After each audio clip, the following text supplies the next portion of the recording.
Hola, buenas noches. ¿Cómo están? Estamos comenzando la segunda clase de Historia Bíblica. Les damos la bienvenida. Esperemos ahí que todos puedan estar conectándose. Esperamos también que hayan podido ver la clase anterior, la primera clase que tuvimos de Historia Bíblica. Si han tenido algún problema para conectarse, está el video adjunto con el material. Y también esperamos que hayan podido completar ese cuestionario que hemos puesto como un paso ahí para ir avanzando en el curso. Nos parece muy importante que puedan ahí estar haciendo ese trabajo. Es una forma de comprometernos con la cursada y con todo este ciclo de formación que queremos emprender. La verdad es que queremos que juntos transitemos por algo más que mirar videos y clases por ahí sueltas, y que juntos podamos hacer un progreso, hacer un proceso de formación en el cual Dios nos pueda bendecir. Así que los invitamos a que puedan seguir todo el curso, cada uno de los videos, y estamos muy agradecidos por poder compartir con ustedes esta noche y esta clase también. Así que ahí yo quiero que vos vuelvas a ver esa estructura que vimos en la clase anterior, donde estuvimos viendo que a través de la persona de Adán, de Noé, de Abraham, de Moisés, de David, llegamos a la conclusión de que Jesús, que Yeshua, es el eje de toda la Escritura, y cómo a través de cada uno de estos hombres Dios estableció un pacto, una alianza, en donde lo que Él quiso es intervenir en la humanidad para poder recuperar ese vínculo con el hombre. ¿Sí? Así que hoy quiero que avancemos un poquito más y vayamos a introducirnos en el libro de Génesis, pero antes de eso me gustaría que podamos ver los descendientes de los patriarcas y todo esto que vamos a encarar hoy a través, en primer lugar, de las genealogías de Jesús, ¿sí? Por eso quiero pedirte que puedas tener tu Biblia también a mano. Algunos pasajes van a estar proyectados, pero que juntos podamos buscar la genealogía que está en Lucas 3, 23 al versículo 38, y tenemos la otra genealogía en Mateo del 1 al 17. Si estás ahí en Lucas, vas a ver que en el versículo 23 empieza con un dato histórico muy importante, en donde dice que Jesús mismo al comenzar su ministerio era como de 30 años. Este es un dato bíblico, ¿sí? Y según se creía, hijo de José, hijo de Elí. Y ahí comienza toda la genealogía, una cantidad de personas que intervienen en el linaje de nuestro Señor, hasta llegar a Adán. En el versículo 38, ¿sí? Vemos el primero, quien inició esta genealogía. Está como al revés, empieza desde Jesús al primero, y ahí en el versículo 38 nos encontramos con uno de estos personajes de los que ya estuvimos hablando. Lo vemos a Adán en la genealogía de nuestro Señor, lo vemos en el versículo 36 a Noé, lo vemos a Abraham en el versículo 34 y lo vemos al rey David en el versículo 32. Y si nosotros nos fuéramos a la genealogía de Mateo, nos vamos a dar cuenta que en esta oportunidad Mateo se dedica a estudiar la genealogía no desde Adán, sino desde Abraham. Pero vamos a asumir como parte de Abraham que desde Adán a Abraham comparten, ¿sí?, el mismo tronco, hay un mismo tronco generacional. Y ahí en Mateo 1, 2, aparece, dice, Abraham engendró a Isaac, Isaac a Jacob, Jacob a Judá y a sus hermanos. ¿Sí? Y en el versículo 6, de vuelta, nos aparece el rey David. Isaí engendró al rey David y el rey David engendró a Salomón. ¿Sí? Y si nosotros vemos en el versículo 17 del capítulo 1, dice, de todas las generaciones, desde Abraham hasta David, son 14. ¿Sí? Vamos a ver el primer tramo de las genealogías de Jesús, y encontramos que desde Abraham a David hay 14, ¿sí?, descendientes, que tienen como particularidad la genealogía de Mateo y de Lucas, que comparten ese tramo de descendientes. Son iguales, si vos los estudias, son iguales. Pero a partir de David, recién leímos en Mateo que David engendra a Salomón. Si vos vas a Lucas, ¿con qué te encontrás? Te encontrás que dice que David engendró a Natán. Entonces es en este punto, a partir de David, que la genealogía de Jesús hace como una bifurcación. Viste que cuando hablamos de genealogías, hablamos de un árbol genealógico. Bueno, desde Adán, Abraham y David tenemos un mismo tronco, ¿sí? Que se recorre tanto por la parte de María y tanto por la parte de José. Pero al llegar a David, en las dos genealogías vemos que hay una apertura, ¿sí? Por un lado, por una rama tenemos a Salomón y por el otro lado lo tenemos a Natán, ¿sí? Claramente, si hay una diferencia a partir de David, significa que una de las genealogías tiene que ver con María y la otra tiene que ver con José. En el caso de Lucas, la genealogía de Lucas arranca, ¿sí? Expresando que es a través de José. Y en el caso de Mateo tenemos como un pequeño ahí conflicto, ¿sí? Que dice, en el versículo 16 dice, Jacob engendró a José, marido de María, y podría parecer que las dos genealogías fueran de José, pero es imposible porque hay, ¿sí? Como dijimos, una bifurcación. Los teólogos y los estudiosos, ¿sí? Han resuelto esto, algunos de los que argumentan que esta genealogía de Mateo es a través de María, que un manuscrito original en arameo, ¿sí? Traduce, en vez de marido de María, dice padre de María, pero podríamos considerar que esta genealogía corresponde a María porque es una genealogía que incluye a las mujeres. Si ustedes la leen después con tiempo, no se tienen que obviamente estudiar todos los nombres que hay en estas genealogías. Estamos viendo aquellas personas, sí, que son importantes y que ya venimos hablando. Pero ustedes pueden ver en esta genealogía que aparecen 4 mujeres, algo que no es común en una genealogía, ¿sí?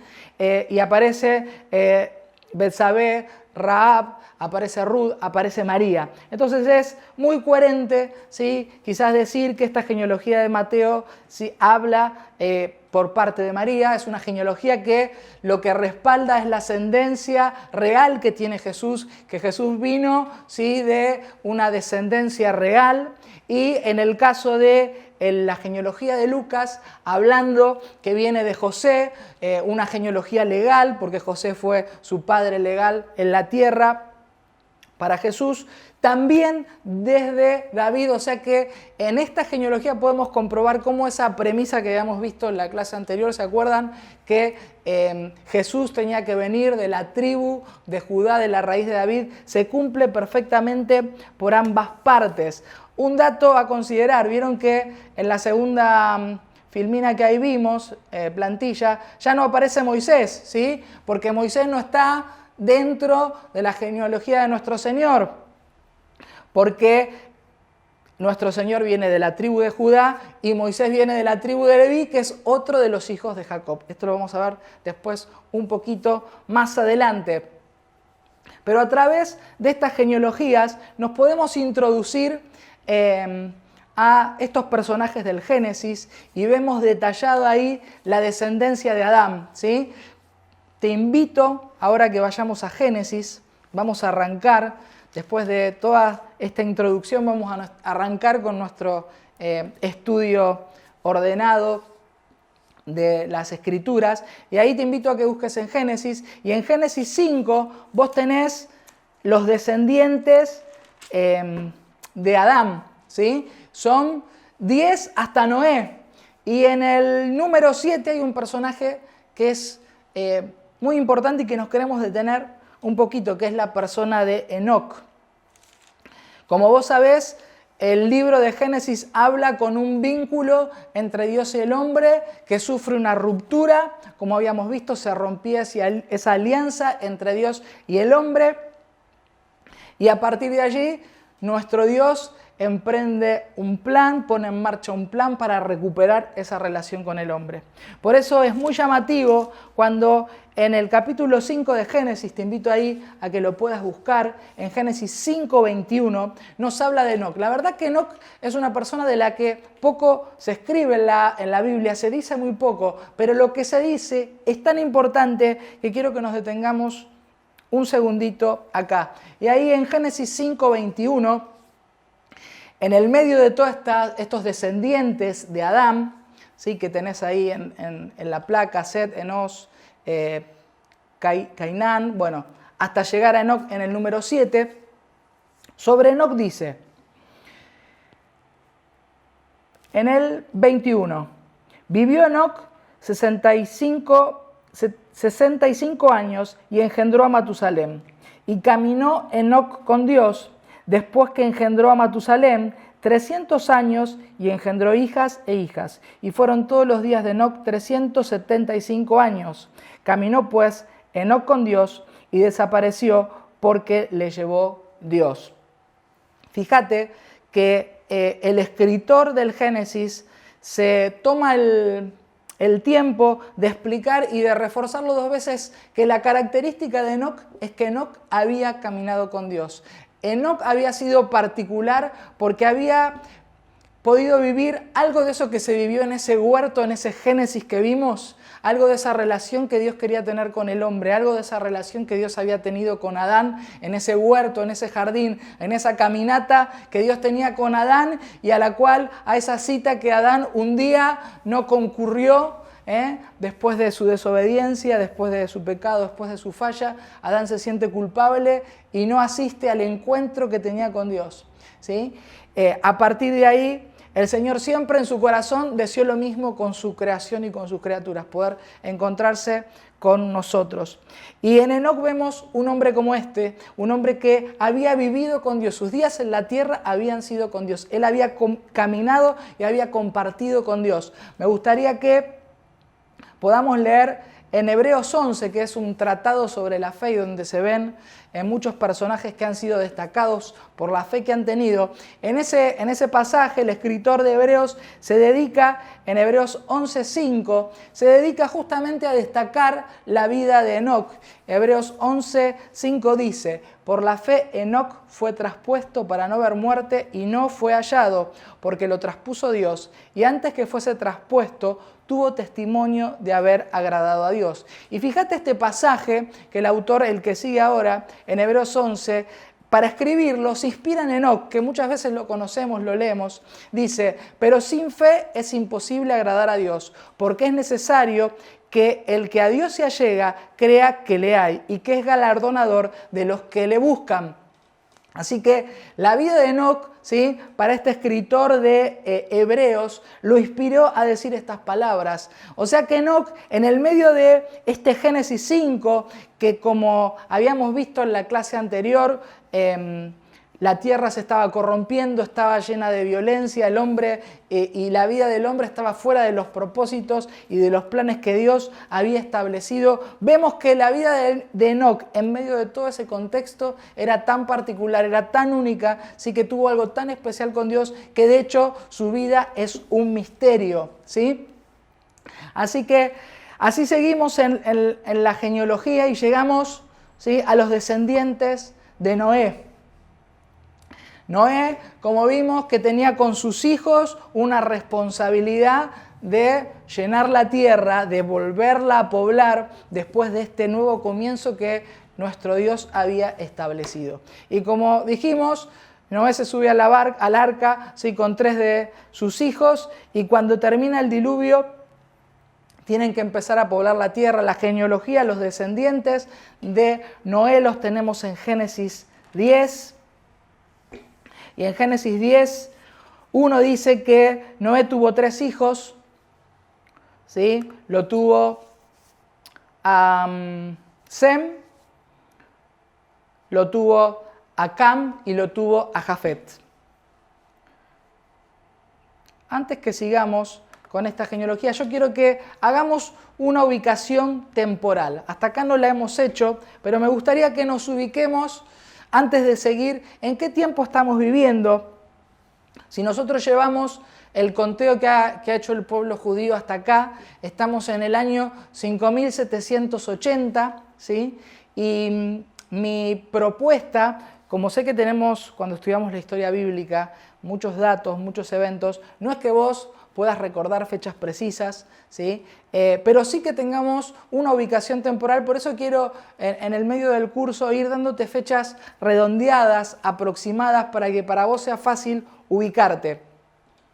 Y podríamos decir que estos 5.700 años de historia que va contando el pueblo de Israel desde Adán hasta los días de hoy, son aproximadamente 6.000. De hecho, hay algunos estudiosos que hablan que realmente el tiempo transcurrido está más próximo de los 6.000 años, ¿sí? Hacen otro conteo, después quizás podamos profundizar en esto, pero ahí quiero que veas en la placa que podemos dividir la historia en 3 tramos de 2000, ¿sí? De Adán a Abraham aproximadamente pasaron 2000 años, ¿sí? La historia está bastante aceptado que Abraham vivió en el año 1900 al 1600 a.C., así que podemos ubicar la vida de Abraham en el año 2000, de Adán a Abraham 2000 años, de Abraham a nuestro Señor Yeshua otros 2000 años, y desde Jesús a nuestros días de hoy otros 2000 años. Ahí tenemos el tramo de la historia de 6000 años dividido en 3, ¿sí? ¿Lo podés ver? Es fácil de ubicarnos y de poder tenerlo presente. Y acá estamos un poco antes de Abraham, un poco antes del año 2000 a.C. Hablábamos de los hijos de Noé, la descendencia de Noé. Sergio en la clase anterior de Reino habló, nos introdujo en algo muy importante y él habló cómo la semilla, ¿sí? ¿Se acuerdan que los pasajes que leímos en la clase anterior hablaban de la simiente de la mujer, la simiente de Abraham? Esto tiene que ver con justamente esa semilla que Sergio explicaba en la clase anterior de Reino, en la clase 2. Y Dios había elegido a uno de los hijos de Noé para preservar, para guardar, para seguir transportando y trasladando esa semilla que estaba en la genética, y Sem es el hijo de Noé elegido para seguir con esa semilla, para guardar ese linaje, para guardarle un linaje a nuestro Mesías. Pero Noé también, como te explicaba antes, tuvo otros hijos, Jafet y Cam. Y tenemos claramente entendido que a través de los descendientes de Sem, nuestro Dios preserva un linaje para el Mesías, ¿sí? Eso hasta llegar a Abraham, ¿sí? Pero en otro de los hijos de Noé, quiero que nos detengamos un poquito acá en Génesis 10, nos encontramos con Cam, que tuvo varios hijos, pero quiero mencionarte 2 hijos por una particularidad. Uno es Cam, ¿sí? Cam, que tuvo como hijos, tuvo varios hijos, y uno de los hijos dice en el versículo, a ver si lo ubico, 10:15 dice, Cam engendró a Sidón, ¿sí? A Et, al Jebuseo, al Amorreo, y ahí muestra a todos los pueblos, ¿sí? Que posteriormente con los que Israel después tiene que lidiar y luchar para conquistar la tierra. O sea que a través de la ascendencia de Canaán, ¿sí? Se originan los pueblos que van a ocupar la tierra de Canaán, y a la cual después Israel va a tener que ir a combatir y a conquistar esa tierra. Pero otro de los hijos de Cam, dice el versículo, ya en el versículo 7, versículo 6 dice que uno de sus hijos se llamaba Cus, y en el versículo 8 de Génesis 10 dice, y Cus engendró a Nimrod, ¿sí? Este es un personaje que pocas veces lo estudiamos en nuestros ámbitos de estudio bíblico, pero que tiene una relevancia histórica muy importante, ¿sí? Y muchas veces nosotros quizás no encontramos el espacio para estudiar sobre este personaje, pero a mí me gustaría que hoy nos detengamos un ratito, 5 minutos aunque sea, para que podamos ver quién era este personaje Nimrod, ¿sí? A qué se dedicaba, y este versículo que estamos leyendo 8 al 12, vamos a leer, nos aclara algunas cosas. Y dice así, que Nimrod dice que llegó a ser el primer poderoso en la tierra. Por eso te estoy diciendo que es un personaje importante y que tenemos que detenernos un poquito, ¿sí? Que sea el primer poderoso en la tierra significa que fue el primero que tuvo la capacidad de ser caudillo, de hacer un acto de gobierno, un hombre poderoso, un hombre influyente en la tierra. Y dice en el 9, este fue vigoroso cazador delante de Yahweh, por lo cual se dice, así como Nimrod, vigoroso cazador, delante de Yahweh. Fíjate que cuando dice, él era cazador, ¿sí?, que tenía una fuerza física particular, pero dice que él estaba delante de Yahweh, de Jehová, de nuestro Dios. Y esto no significa que él tenía temor delante de Dios, sino que tenía una actitud de enfrentamiento y una actitud desafiante a todo lo divino, a todo lo que Dios había establecido. O sea que en el personaje de Nimrod vemos que hay, de hecho su nombre significa estar en estado de rebeldía, ¿sí?, de tiranía. Vemos un hombre que desafió todos los principios, todos los planes que Dios había establecido. Pero la característica de este cazador era que era muy poderoso, muy influyente, y dice que fue el primero que comenzó un reino, y dice que su reino comenzó con algunas ciudades, con la ciudad, en el versículo 10 lo tenemos, con la ciudad de Babel, de Erec, de Acab, ¿sí? Todo esto en la tierra de Sinar, y de esta tierra salió para Siria y edificó Nínive, Rehobot y Cala. Acá me gustaría, y después dice que Cala es una ciudad muy grande, acá me gustaría que así como hicimos una ubicación temporal, que nos ubicamos en Abraham en los 2000 años, que nos ubiquemos geográficamente. Acá dice que el primer reino, el primer imperio, el primer hombre influyente, la primera organización humana de ciudades influyentes empezó en la tierra de Sinar.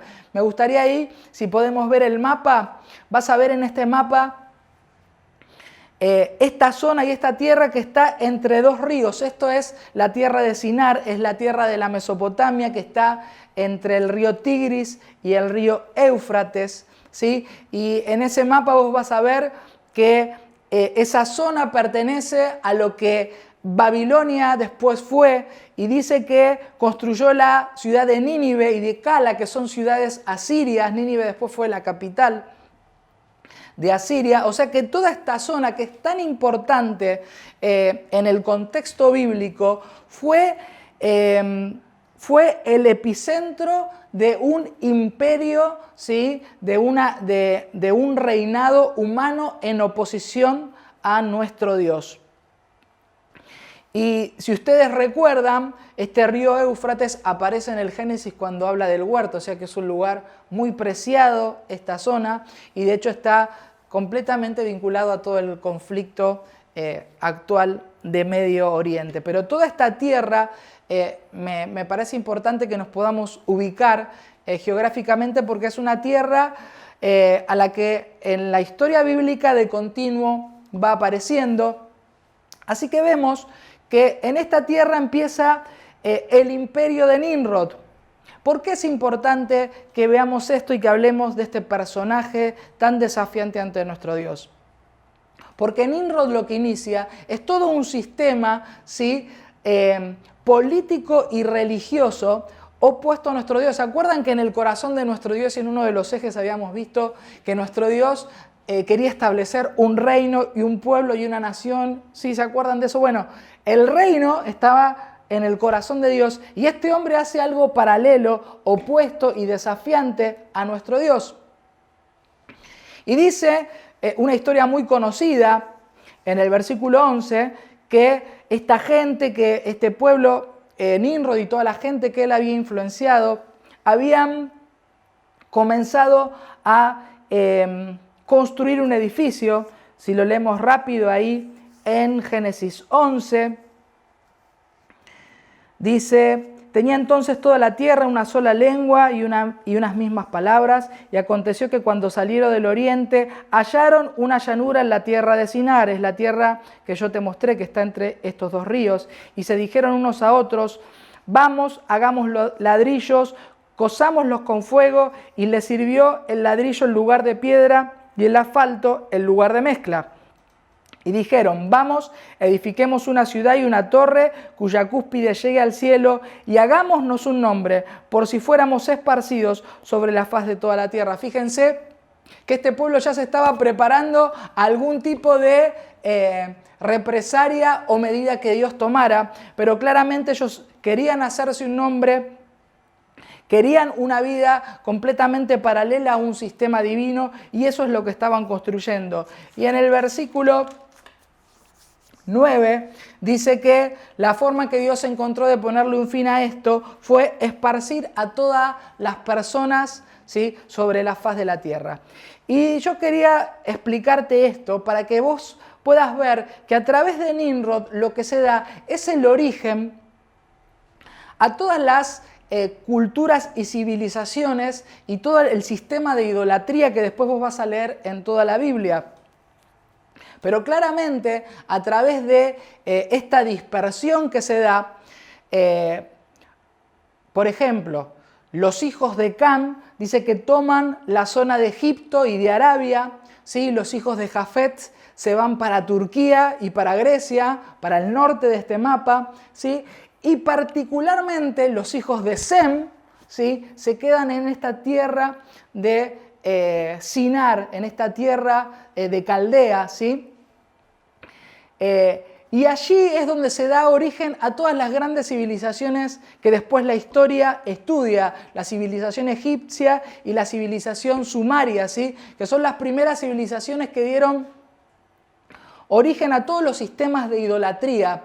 Y sabes que esto no aparece en la Biblia, pero sí en la historia que tiene como protagonista a Nimrod. Dice que Nimrod muere, ¿sí?, pero su mujer, Seminaris, ¿sí?, genera y gesta todo un sistema profano de idolatría, y es ella la que se encarga de propagarlo. Y vos pensás que cuando todas las personas y todos los pueblos son esparcidos, se llevan esta cultura idólatra opuesta a nuestro Señor, va para Egipto, ¿sí?, va para Turquía, queda en la zona de Babilonia. Pero dice que Seminaris comienza a autoproclamarse la madre de los dioses, y dice que su hijo Tammuz pasa a ser una reencarnación de Nimrod, y Nimrod pasa a ser una divinidad, y adivina qué, Nimrod pasa a ser el dios del sol. Y así esta religión, que acoplada a todo ese sistema político tan poderoso de construcción de ciudades, pasa a copar todas las civilizaciones. Por eso el dios Sol en cada una de las civilizaciones pasa a tener un nombre distinto. Para los egipcios es Ra, para los persas es Mitra, para los griegos es Apolo. Y todas estas religiones pasan a tener una figura acompañada al dios Sol que tiene que ver con la madre, ¿sí?, como una divinidad, con su hijo. Entonces cada una de estas religiones pasa a tener como divinidad el sol, la madre y el hijo. Si vos lees en un libro de historia vas a ver que Egipto tiene a Isis con Horus, ¿sí? En Roma pasa a estar Diana, en Grecia va a estar Venus. Entonces toda esta religión que se gesta en este hito de la historia es lo que da origen a la idolatría que después vamos a estar viendo. Y es todo un sistema político y religioso opuesto a nuestro Señor. Por eso, ¿te acordás en el Apocalipsis cuando dice y habla de la caída de la gran ramera y dice que Babilonia es la gran ramera? ¿Sí? Esta Babilonia, la gran ramera, es esta, ¿sí?, que da y gesta toda una oposición a los planes divinos.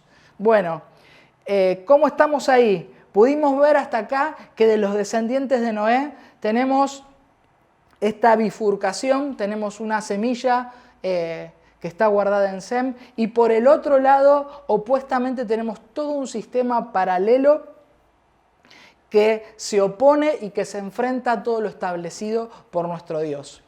Como recién estábamos hablando, los descendientes de Sem quedan en esta tierra de Sinar, en esta tierra entre estos dos ríos, y por eso cuando Dios lo elige a Abraham para seguir con su plan, para seguir con el cumplimiento de sus promesas. Dice, Abraham, necesito sacarte de esta tierra de Ur, de esta tierra babilónica, de esta tierra con esta cultura tan poderosa. Necesito implantarte otra forma de vivir, otra cultura, otro pensamiento. Así que Dios le pide a Abraham que salga de ese lugar y lo traslada a una nueva tierra y emprende con Abraham un vínculo en donde Dios le comienza a hablar de las cosas que Dios quiere hacer con él, le habla de las promesas que él quiere cumplir en la vida de Abraham y le habla de ese pueblo que él quiere formar, de esa muchedumbre, de esa bendición, como hablábamos la clase pasada, a todas las naciones.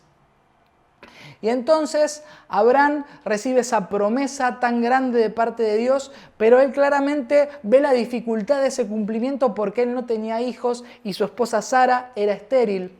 Así que Sara, no viendo la forma en que podría cumplirse esa promesa, le propone a Abraham que tenga un hijo con su criada, con su sierva Agar, que venía de Egipto, y a Abraham le pareció bien y pensó que esa podría ser una posibilidad y una forma de que los planes, la promesa que Dios le había dado, se pudiera cumplir. Y así nace Ismael, nace de esta mujer egipcia, y Dios le dice a Abraham, yo no puedo cumplir tu promesa a través de Ismael, porque Ismael no respeta los genes, la genética que yo quiero preservar, no puedo preparar un linaje a través de él, yo lo voy a hacer de otra manera, yo tengo otro camino para hacerlo. Entonces Dios le dice, yo te voy a dar un hijo a vos, y aunque tu esposa ya sea vieja y sea estéril, vas a tener un hijo. Y así Abraham tuvo a Isaac, su segundo hijo, el hijo de la promesa, el hijo con el cual Dios renueva el pacto que le hace a Abraham de darle una nación y levantar un pueblo a través de él. ¿Sabés qué? Pensando en estos caminos paralelos que muchas veces tomamos, Ismael, esta persona, este hijo de Abraham que Dios descarta, ¿sí? Que Dios no acepta poder cumplir su pacto a través de él, es el que origina todo lo que hoy se conoce como los pueblos árabes, los pueblos que están en oposición a los pueblos de Israel. Hay un pasaje en Génesis 16 que habla de cómo era Ismael y Dios le promete algo a Agar, a Ismael. En Génesis 16:12 dice, este hijo tuyo, está hablando de Ismael, será hombre indomable, tan indomable como un burro salvaje, levantará su puño contra todos y todos estarán en su contra. ¿Sí? Y en Génesis 17:20, con respecto a Ismael, también a él lo bendeciré, tal como me has pedido, y haré que sea fructífero y multiplicaré su descendencia y llegará a ser padre de 12 príncipes y haré de él una gran nación. Fíjense que Ismael hace nacer 12 príncipes, ¿sí? Tan paralelo como a Jacob con esas 12 tribus, con esos 12 hijos de Jacob que van a dar forma a la nación de Israel. O sea que en Ismael se van gestando todos esos pueblos árabes que están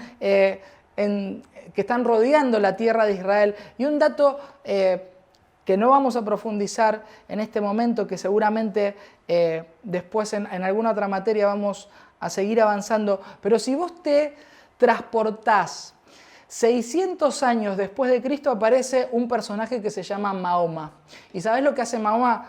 Escúchame, 600 años después de Cristo, lo que hace es unificar a todos estos pueblos árabes que eran politeístas, que eran muy diversos, y lo que les da Mahoma es una única religión, una religión monoteísta que los reúne a todos como un pueblo, ¿sí? Y los pone bajo una religión que es el Islam. El Islam, ¿sí? Nace 600 años después de Jesús. Y así vemos cómo a través de este camino paralelo que elige Abraham, nace todo un pueblo que va a estar en oposición a Israel, ¿sí? Y que todo este enfrentamiento es protagonista incluso en los últimos tiempos. Así que vemos un camino paralelo que Sara y Abraham toman. Así Dios le otorga al hijo Isaac, el hijo de la promesa. Isaac tiene 2 hijos, Esaú y Jacob, Esaú el primogénito, pero su actitud ante su herencia, su forma de vida, hacen que él pierda su primogenitura, su preeminencia, su lugar y su herencia, y Jacob, como lleva el nombre de usurpador, toma ese lugar y pasa a ser aquel que es padre de 12 tribus, padre de 12 hijos que van a dar nacimiento al pueblo de Israel. Y sabes que Esaú pasa a dar origen, ¿sí?, a todos los pueblos edomitas que también te vas a encontrar después en la Biblia, entre los cuales hay una rivalidad con Israel. Y hay un pasaje que te dejo también, que está en Génesis 28, 9, dice: y así fue Esaú a Ismael y tomó para sí una mujer, ¿sí?, hija de Ismael, ¿sí?, hijo de Abraham, hermana de Nebaoit, para ser su esposa. O sea que en este pasaje lo que vemos es cómo Esaú hace una alianza incluso con Ismael, y esta alianza es un enfrentamiento que tienen con el pueblo de Israel, con este pueblo que están haciendo, un enfrentamiento histórico, ¿sí?, un enfrentamiento que, como hablábamos, se va a desplegar también en los futuros días. Y gran parte de la enseñanza que nos queda de este tramo de la Escritura es las consecuencias que existen y que tiene cuando elegimos un camino paralelo que no es el que Dios definió para un montón de cosas. Y muchas veces nosotros nos encontramos como Sara y como Abraham, viendo que Dios nos hizo una promesa, viendo que tenemos palabras dentro nuestro que no entendemos y no vemos cómo Dios las va a poder cumplir. Y se nos ocurre poder ayudar a Dios y decimos, creo que el camino es este, y comenzamos a encaminarnos en cosas que quizás no están correctas, aunque pensamos con buena intención que estamos en lo correcto y que esta es la manera en la que Dios nos va a bendecir. Y sabes que una de las señales, cuando vos encarás algo paralelo a lo divino, aunque estés considerando con buena intención que es una forma correcta de ir, es que Sara dice que una vez que nace Ismael, Sara se entristeció, Sara se afligió, vivió afligida, ¿no? Y la aflicción es parte de este camino distinto y paralelo al que Dios define para nosotros. Pero ¿sabés que Abraham habla esto con Dios? Me pregunto por qué Abraham, ¿no? ¿Por qué Abraham le hace caso a Sara y no le consulta a Dios? Señor, ¿qué te parece? Voy a llegarme a mi esclava para tener un hijo. ¿Por qué no lo consulta? Ismael es el producto de hacer algo en forma independiente de Dios. Y eso trae una consecuencia, y lo vemos en toda la historia, una consecuencia de vivir algo, aunque sea con buenas intenciones, pero distinto y paralelo a lo que Dios establece. ¿Sabes qué se dice de Abraham? Yo quiero que podamos leer estos dos pasajes sobre Abraham. Y se dice en 2 Crónicas 27, dice: Dios nuestro, ¿no echaste tú a los habitantes de esta tierra delante de tu pueblo Israel y la diste para siempre a los descendientes de Abraham, tu amigo? ¿Cómo lo llaman en 2 Crónicas? Abraham, el amigo de Dios. Y en Santiago 2:23 dice: tuvo cumplimiento la escritura que dice: creyó Abraham a Dios y le tuvo considerado como justicia, y fue declarado amigo de Dios. Y de vuelta volvemos a encontrarnos en esta situación en donde vos podés decir, ¿cómo hacemos para resolver esta situación como personas en donde tantas veces estamos equivocados, pero no nos podemos dar cuenta? Estamos en el error, pero pensamos que estamos en lo correcto. ¿Y sabés qué? ¿Cómo hacemos para darnos cuenta si estamos en la voluntad de Dios? ¿Cómo hacemos para vivir la voluntad de Dios si nuestra tendencia humana es a tomar nuestros caminos y tantas veces vivir en forma independiente a nuestro Dios?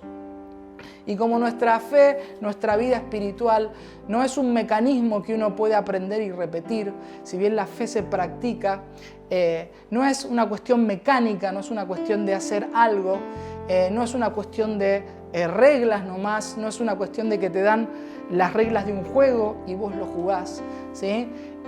Como hablamos desde la primera clase, nuestra fe y nuestra vida espiritual tienen que ver simplemente, ¿sí?, con un encuentro con Dios, como vimos que Enoc caminó con Dios y como vemos en Abraham, que dice que Abraham fue su amigo, ¿no? Y la forma en que encontramos de poder vivir la voluntad de Dios es una única forma, es estar en conexión con nuestro Dios. Hay un pasaje en en Romanos 12, que dice que nos presentemos en forma cotidiana, periódica, si querés diaria, delante de nuestro Dios, ¿sí?, para que podamos comprobar lo bueno, agradable y perfecta que es la voluntad de Dios. O sea que no hay un camino, ¿sí?, no hay un escape a esto, no hay forma de vivir lo de Dios sin encontrarse con Dios. No hay una forma religiosa de vivir algo divino sin encontrarse con el Dios de todas las cosas. Por eso nuestro Dios desde el primer capítulo de Génesis definió cuál era la línea, definió cuál era el camino, definió que era un tiempo de encuentro con Dios, un tiempo de amistad con Dios. Vemos hoy, tuvimos la oportunidad de ver estos dos personajes como Enoc y Abraham, y ellos representan esto, representan la amistad con Dios, representan un vínculo que les permite alcanzar todo lo que Dios tenía para ellos. Por eso yo, antes de que terminemos esta clase, te quiero invitar a que vos puedas decir esto, puedas declararlo para tu vida, ¿sí? ¿Cómo hago para estar dentro de la voluntad de Dios? ¿Cómo hago para conocer lo que Dios quiere para mí? ¿Cómo hago para saber cuál es el camino que tengo que tomar? ¿Sí? Hay una sola forma, hay un solo camino, está establecido. Para eso, de hecho, vino nuestro Señor Yeshua, para hacernos camino hacia nuestro Padre y vincularnos con Él. Tiene que ver con lo que Dios tuvo en su corazón desde el principio. Un encuentro. Tiene que ver con volver a ese jardín del que hablábamos en el Génesis. Tiene que ver con volver a ese encuentro con Dios. Tiene que ver con volver a algo que es simple, que no es complicado, que tiene que ver con recuperar una vida de amistad con nuestro Dios. Espero, ¿sí?, que podamos seguir avanzando en todo esto que estamos estudiando juntos. Espero que en estos días puedas, ahí en tu oración, reconocer y decirle: Señor, yo necesito recuperar mi amistad con vos. Quiero vivir en una vida de encuentros con vos. Quiero acudir a las citas que vos me ponés. Quiero estar ahí en ese lugar, quiero encontrarme con vos y quiero conocerte. Y desde el primer minuto que empezamos esta clase dijimos que el objetivo de esta historia bíblica es que nos encontremos con el Dios de la historia. Y quiero seguir haciéndote énfasis en esto, ¿sí? La clave de esto, la clave de estudiar la Biblia tiene que ver con encontrarnos con Él. Así que te bendecimos, te damos gracias por acompañarnos en esta charla y te esperamos la próxima clase ahí con tu Biblia, con tus apuntes y también con tus preguntas. Podés hacer tus preguntas, déjalas ahí. Hay un iconito en la página que tiene un signo de pregunta verde. Hacé tu pregunta, te vamos a hacer llegar la respuesta, ¿sí? Lo que necesites, estamos también a tu servicio. Así que te bendecimos, te esperamos en la próxima clase. Hace los cuestionarios y bueno, que Dios te bendiga y esperamos que te haya servido todo lo que hemos podido compartir.